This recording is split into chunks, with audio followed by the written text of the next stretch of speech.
नमस्कार सारे राम राम। जेडे साढ़े प्रैस बंधु साढ़े शॉर्ट नोटिस आए न, परसों राती बख्शीनगर एक घटना घटी है। ये गौ तस्कर जेडे इंदे हौसले ने बुलंद होई गेदे न। पहले तो रामगढ़ एरिया होई गया, सांबा कठुआ, इस एरिए च पशु तस्करी करते हैं। अस सुनते हैं पशु तस्करें पुलिस उपर हमला किया, और अस सुनते हैं रूरल बेल्ट च। पर बड़े दुख नाल आखना पौंदा है तो शर्म आंदी आखदे कि ये बख्शीनगर एरिया दे विच शरेआम गुड़ा बख्शीनगर तो एक गाय की बच्ची लईए, गऊ के मगर लगे दे, ये वीडियोज़ न, ये CCTV फुटेज आई न। ये तो भला गौ माता रमाई तो लोग जागे तो ये नस्सन प्लेन स्कॉर्पियो बगैर नंबर की 10 तो 11 बंदे कुछ पिछे लमके दे तेज़दार हथियार न। कल ये खिलाफ लोगों रस्ता ही बंद किया। पर मैं यदी मेन उस गल उपर नहीं जाना चाहता, मैं मेन जाना चाहना ये वजह की है। वजह यह है ये जेड़े रेहड़ी फड़ी वाले, ये जेड़े फेरी वाले तुहाडे शहर च, तुहाडे महल्ले च, गलियां च समान बेचा दे, फ्रूट बेचा दे, ये कौन लोग ने? ये कित्थों आई है जकदम इन्ने लोग? हैं ये गल पुछने वाली है, ये गल समझने वाली है। मैं साढ़े जम्मू के डोगरे की पूछना चाहना, समझाना चाहना कि प्लीज़ तुम अलर्ट रहो, जागरूक होवो। तो पुलिस की खासकर एक चीज़ मैं आखना चाहना, वो मेरा ये है कि तुसें टैनेंट की वो रखी ही पिछे अज तो काफ़ी देर पहले टैनेंट की वेरीफिकेशन, क्या तुस वेरीफिकेशन करा दो? इलैक्शन का दौर चला था, बख्शीनगर शुरेआम टोके ते तलवारा लेइए अद्धी राती, बड़ी अलर्ट पुलिस है साड़ी। मैं SSP साहब की आखना चाहना, जनाब थोड़ी नफरी एक्स्ट्रा लवाई लो बख्शीनगर सैली साइड, उत्थों कहीं 3 बारी ये काम हो चुका है। तो अपने जम्मू के लोगों मेरी ये अपील रोग कि प्लीज़ दुकाने को समान लाओ, अगे बाकी सारा काम ऑनलाइन हो गेदा। ये जेडे तुस जिंदे को चलो तुस रेहड़ी फरी वाले को भी लाओ, पर कम से कम उसी आखो अपना आधार कार्ड दस, तू है कौन है, कुत्थों का है। मेरे को एक इहदा मैं ये साक्ष्य मेरे को अवेलेबल ने, मैं एक मिनट थोड़े कन्नै शेयर कराँगा। ये देखो रेहड़ी फड़ी वाला, इन्हें बाहरों फंडिंग होती है सब बिना GST बिना किसी बिल का ये फेरी का सामान लेके आए हैं। अभी इनसे ज़रा पूछताछ करते हैं। क्या नाम है आपका? तो आप जब यहाँ पर आए तो आपने क्या नाम बताया? स्थानीय इस दुकान के मालिक साहब सोनू नाम बताया। फिर जब पूरा नाम पूछा तो क्या बताया? अच्छा, जब इन्होंने कड़ाई से पूछा कि क्या नाम तुम्हारा, असली नाम बताओ, तो क्या बताया? क्या नाम बताया? इस्तिकार। तो आपके पास यहाँ पर सत्यापन है? कोई आधार कार्ड है? नहीं सर। व्यापार संघ की परमिशन है? नहीं सर। यहाँ पर जो आप फेरी कर रहे हो, सुन लिया, कोई आधार नहीं, कोई इसके पास कोई अपना वेरीफाइड कोई डॉक्यूमेंट नहीं। और यार कैली डोगरे भलें गए अपने आप की मकान लगे दे हो। ये वह गल है जी मैं हर बार गलाना, तो अज दोबारा गलागा, छड्ड परे असें केह् लैना। तो ये लैने के चक्कर अगे जम्मू बुढ़े का शहर हो गेदा, एक 2 बच्चे न, सारे चली दे फॉरन। तो जिसले पता लगता माँ प्यो मरे न, तो वह लाश इत्थे गै सड़ी जाती, तो बेचारे इत्थे पुज्जन भी नहीं होंदा। इस करिए हत्थ जोड़ी मेरी विनती है, please this is my humble request. मैं हाथ जोड़ के निवेदन करता हूँ, अभी भी समय है, जाग जाओ यार। अगर अभी भी नहीं ना जागे तो फिर बड़ा मुश्किल हो जाएगा आपका जागना। और मैं एक चीज़ कहूँगा, इस मामले में जो लीगल टेक्निकलिटीज़ क्या हैं, वो हमारे लीगल सेल के हेड हमारे साथ कोहली साहब हमारे, ये आपको उसका ब्रीफ करेंगे। ये नाम समेश्वर कोहली, एडवोकेट समेश्वर कोहली है, और मैं मूवमेंट कल्की से हूँ। आप लोगों को ये देखा ही आपने, जो ये इंसिडेंट अभी रिसेंटली जो बख्शीनगर में हुआ, तो इसके पीछे कारण क्या है, कारण क्या है, और इसके पीछे लीगलिटी ड्रॉबैक्स क्या हैं। आप DC ऑफिस में चले जाइए, आप कहीं भी किसी गाय को लेकर जाना चाहते हैं, बच्ची को लेकर जाना चाहते हैं, तो आपको क्या करना है? आप एक किसी टाइपिस्ट जो बाहर बैठा है उसके पास सारा परफॉर्मा है, वो आपको एक एप्लीकेशन बना के दे देगा। DC के साहब के पास जाएगी एप्लीकेशन, उसके साथ कुछ अपना आधार कार्ड लगाना है, और DC साहब आपको परमिशन दे देते हैं, तो आप गाय को ले जा सकते हो। और इतना सिंप्लीफाइड मेथड होने के कारण ये जो गौ तस्कर है इस चीज़ का फ़ायदा उठाते हैं। एक बार ऑर्डर ले लेते हैं, उसी ऑर्डर के दिखाकर पुलिस वालों को ये सेटिस्फाई कर देते हैं। हम ये नहीं जानते कि पुलिस क्यों इसी एक ही ऑर्डर से डेट देखी जाती है, ना उसकी वैलिडिटी देखी जाती है। अपने रीज़न क्या है, they are best known to the those police officers only कि कर क्या रहे हैं। और मेरा इसमें ये मानना है कि इतना सिंपली एक 100-200 रुपये में आपको गाय ले जाने की परमिशन मिल गई तो आप उसको फर्दर भी इस्तेमाल करते जा रहे हो। तो मेरा एक सजेशन था डीसी साहब से, भाई आप इसको इतना सिंप्लीफाई मत रखो।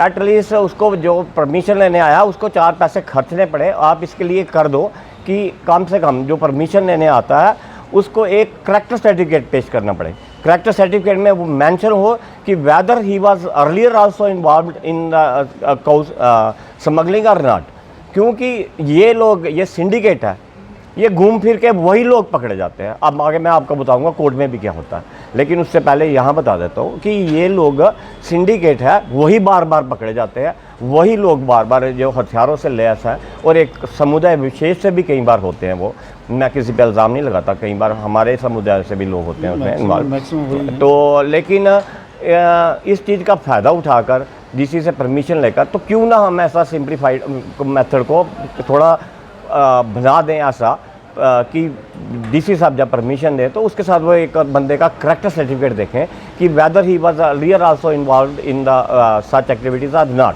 और इसके साथ एक इसमें ये भी कंपलसरी कर दें कि टाइपिस्ट से परफार्मा लेकर कोई नहीं आ पाएगा, आपको अपनी एप्लीकेशन के साथ एक एडवोकेट का वकालतनामा पेश करना पड़ेगा, सो दैट उनको पता चले कि मैं लेने जा रहा हूँ। कोई भी वकील 1000-1500 से नीचे नहीं जाएगा उस एप्लीकेशन के साथ, तो उसको भी पता चले कि मैं पैसे खर्च कर रहा हूँ और मेरे इसी को बार बार नहीं इस्तेमाल। और स्पेसिफाइड पीरियड के लिए मैं एक बात करता हूँ, एक स्पेसिफाइड पीरियड के लिए होना चाहिए कि आपका ये वैलिडिटी जो आप परमिट ले रहे हो गाय ले जाने का, this is from which route to at for which place, और इसके साथ ही फॉर ए स्पेसिफाइड पीरियड। ये नहीं कि उसी को आप 2-3 महीने इस्तेमाल करते हो।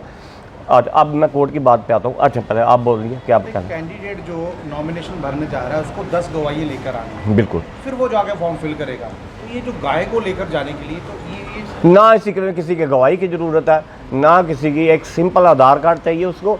कभी कभी गाय की फ़ोटो मांग लेते हैं वो फ़ोटो, तो अब गाय की बंदे की फ़ोटो देखी दी हो तो उसमें पहचान में नहीं आता ये वही बंदा है या नहीं है, गाय का कहाँ से पहचान आ जाएगी। और इतना सिंप्लीफाइड मेथड नहीं होना चाहिए। एक सवाल और है, हाँ जी। जिस हिसाब से रोहित जी ने एक वीडियो बताया है, एक बाहर सामान बेचने वाला आदमी यहाँ है, 370 हटने के बाद इन लोगों का जहाँ पर दिल खुल गया है, कोई भी यहाँ पर आ सकता है मुँह उठा के सामान बेचने के लिए। क्या लोकल पुलिस और लोकल कर्मचारी जो हमारे बीच में कुछ लोग रहते हैं, सिक्योरिटी करते हैं, क्या उनका काम नहीं है इस चीज़ को देखना? बिल्कुल उनका काम है, उनका काम बनता है कि आप लोग जहाँ भी आपको सस्पिशियस एलिमेंट मिलता है तो उसका आधार कार्ड चेक कीजिए, उससे उसके क्रेडेंशियल पता कीजिए।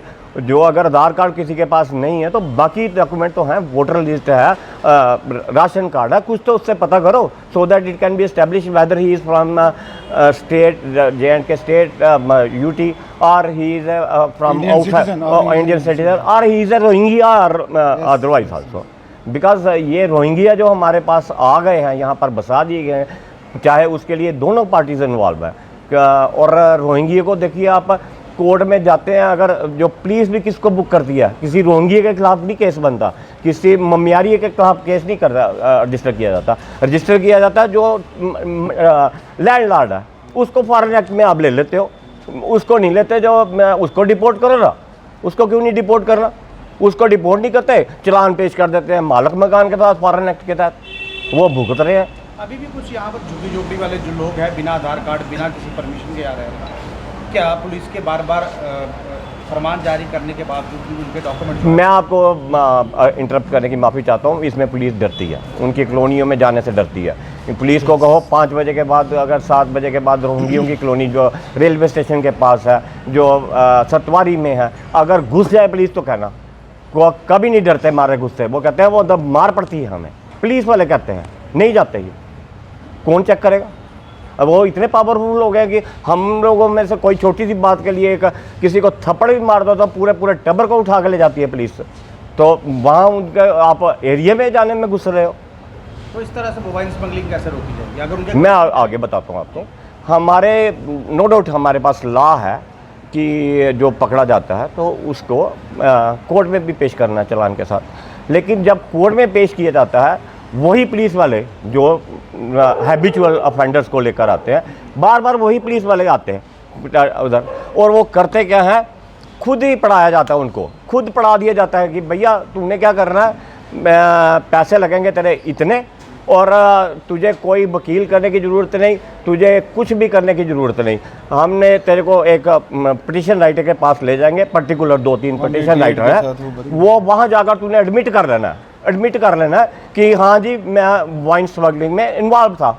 और आज तक मैंने 30 साल के लीगल कैरियर में एक बंदे के सिवाय एक बंदे को कोर्ट ने सज़ा दी थी, कभी किसी को कोई सज़ा नहीं होती। फाइन होता है 200 रुपया, 300 रुपया, 400 रुपया, 500 रुपया, ये उनके हौसले बढ़ जाते हैं उससे। भाई मेरे को हुआ क्या, पुलिस वालों ने जुआई की तरह घर में रखा अपने थाने में, ना लाख तक तो बंद नहीं रखते ये लोग, और उसको अगले दिन पेश किया जाता है कोर्ट में विद इंस्ट्रक्शंस की वो एडमिट कर लेना।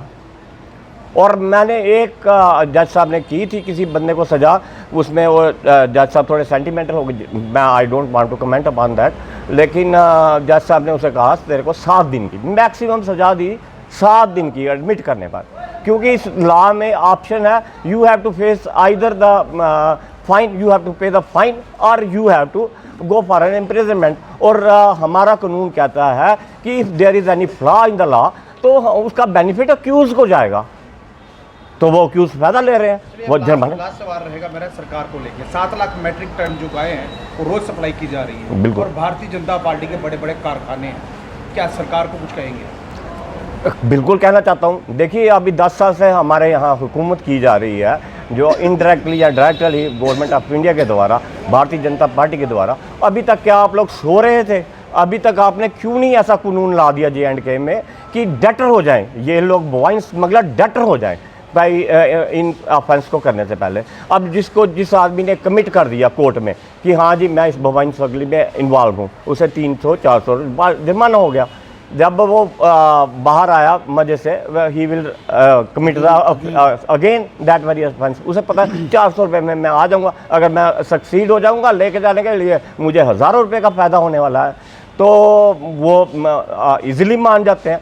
और अभी तक सरकार सो रही थी कि इतना नहीं कर सकी कि इतना हम सख्त कानून बना दें। 4 साल अगर 4 बार से ज़्यादा कोई व्यक्ति पकड़ा, बिल्कुल होना चाहिए, बिल्कुल होना चाहिए। यही तो हम चाह रहे हैं, यही हमारी डिमांड है, यही हमारी डिमांड है कि जब परमिशन लेने जाए उसको कहा जाए करेक्टर सर्टिफिकेट लाओ। आजकल सारा कुछ डिजिटल है। अगर एक आदमी एक बार मान गया कि मैंने वाइन स्मगलिंग में इन्वॉल्व हूँ, 2 बार मानना, 3 बार मानना, चौथी बार अगर वो आदमी जब करेक्टर सर्टिफिकेट लेने जाएगा थाने में, डिजिटल है, हर थाने में इंफॉर्मेशन होगी कि ये आदमी ऑलरेडी एडमिट कर चुका है। तो जब एडमिशन आ गई उसकी, बाकी वाला थानों में इंफॉर्मेशन आ गई, वो जाएगा जिस भी थाने में लेने के लिए, फिर ऑनलाइन उसी में चेक कर लिया जाए, करेक्टर सर्टिफिकेट ना इशू किया जाए उस आदमी को, डीसी साहब उसको परमिशन ना दें बिना करेक्टर सर्टिफिकेट के लिए, ठीक है कि नहीं।